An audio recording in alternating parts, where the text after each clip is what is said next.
অষ্টম নবম শ্রেণীর ছাত্রছাত্রী যারা রয়েছে তাদের ব্যাকরণে একটি বিষয় খুবই আসে, অপিনিহিতি আর অভিশ্রুতি। ব্যাকরণের এই বিষয়টি স্পষ্ট করার জন্যই আজকের এই ক্লাসে তো আমরা ঢুকবো, তার আগে একটা গল্প তোমাদের সঙ্গে বলি। আচ্ছা, কখনো স্কুলে লাইন দিয়েছো? মিড ডে মিল খাওয়ার কারণে হোক, স্বাধীনতা দিবসে লাইন দিয়ে টিফিন নেওয়ার কারণে হোক, বা অন্য কোনো দিবস, স্কুলের প্রতিষ্ঠান দিবস, প্রজাতন্ত্র দিবস, বা স্কুলে যেসব পালনীয় দিনগুলো হয় সেই সব দিনে লাইন দিয়ে টিফিন নেওয়া বা মিড ডে মিল খাওয়ার ক্ষেত্রে দেখেছো কিছু কিছু দুষ্টু ছেলে থাকে, তারা লাইন ভঙ্গ করে। কি করে, তাদের প্রবণতাটা কি? লাইনটাকে ভেঙে আগে ঢুকে যাওয়ার প্রবণতা। দেখেছো? হ্যাঁ, শব্দেও কিছু কিছু দুষ্টু ছেলে আছে। সেই দুষ্টু ছেলেগুলো হচ্ছে ই আর উ, হস্যই আর হস্য। এই ই বা উ ধ্বনি শব্দের মাঝখানে থাকলে সেটা যথানিহিত স্থানে উচ্চারণ হওয়ার আগে উচ্চারিত হওয়ার একটা প্রবণতা দেখা যায়। মানে ওই যে দুষ্টু ছেলের মতো লাইন ভেঙে আগে যাওয়ার প্রবণতা। এই যে যথানিহিত স্থানে উচ্চারণ হওয়ার আগে উচ্চারিত হওয়ার প্রবণতা, এটাকে অপিনিহিতি বলে। তাহলে অপিনিহিতি কথাটার অর্থ কি? অপি মানে পূর্বে, আর নিহিতি মানে স্থাপন, মানে আগে স্থাপন হওয়ার প্রবণতা হচ্ছে অপিনিহিতি।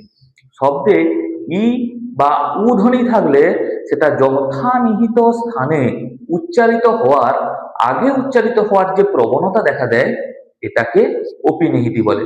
একটা উদাহরণ দেখি, দেখো। আজি থেকে আইজ, এই যে পরিবর্তন হলো আজি থেকে আইজ, এখানে হ্রস্বই দেখো বর্গের জর পরে ছিল, হ্রস্বই বর্গের জর পর থেকে বর্গের জর আগে চলে এলো। এই যে লাইন ভেঙে আগে চলে এলো হ্রস্বই ধ্বনিটা, এটাই হচ্ছে অপিনিহিতি। দেখেছো? আগে চলে এসছে। দুষ্টু ছেলে, খুব দুষ্টু ছেলে। তাহলে এই হ্রস্বই বা হ্রস্বউ শব্দের মধ্যে থাকলে তার আগে উচ্চারিত হওয়ার যে প্রবণতা, একে বলছে অপিনিহিতি। আর অভিশ্রুতি কি? এটা শুনতে গেলেও একটা গল্প শুনতে হবে। ওই যে লাইনটা ভেঙে ফেলে যে ছাত্রটি, দুষ্টু ছেলে লাইন ভেঙে আগে যায়, তারপরে ওই যে পেছনে যারা থাকে তাদের সঙ্গে মারামারি হয় না? হ্যাঁ, এই মারামারিটাই হচ্ছে অভিশ্রুতি। কি হয় না, এই যে হ্রস্বই হ্রস্বউ অপিনিহিতির ফলে আগে চলে আসে, সে পার্শ্ববর্তী স্বরধ্বনিকে প্রভাবিত করে যে পরিবর্তন ঘটায়, সেটাই হচ্ছে অভিশ্রুতি।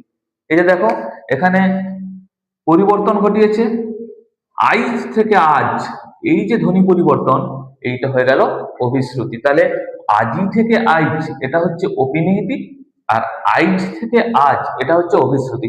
এখানে দেখো হ্রস্বই ধ্বনিটাই নেই, পাশাপাশি ধ্বনির সঙ্গে মারাপিট হয়েছে, বিলুপ্ত হয়ে গেছে। এই যে পাশাপাশি স্বরধ্বনিকে প্রভাবিত করে এই যে পরিবর্তন, এটার নামই হচ্ছে অভিশ্রুতি। আর একটা উদাহরণ দেখে নেই, কোরিয়া থেকে কইরা, এখানে রয়ের পরে হস্যই ছিল, এখানে রয়ের আগে শস্যই চলে এলো। এই যে শস্যের আগে আসার প্রবণতা, এটাই হচ্ছে অপিনিহিতি। আর কইরা থেকে করে, এই পরিবর্তনটা হচ্ছে অভিশ্রুতি। পাশাপাশি স্বরধ্বনিকে প্রভাবিত করে এই যে পরিবর্তনটা হলো, এটাই হচ্ছে অভিশ্রুতি। বুঝতে পেরেছো? তাহলে অপিনিহিতি কি? শব্দের মধ্যে হ্রস্বই বা হ্রস্বউ থাকলে সেটি যথানিহিত স্থানে উচ্চারিত হওয়ার আগে উচ্চারণ হওয়ার যে প্রবণতা, তাকে বলা হচ্ছে অপিনিহিতি। ওই দুষ্টু ছেলের মতো লাইন ভাঙার প্রবণতা।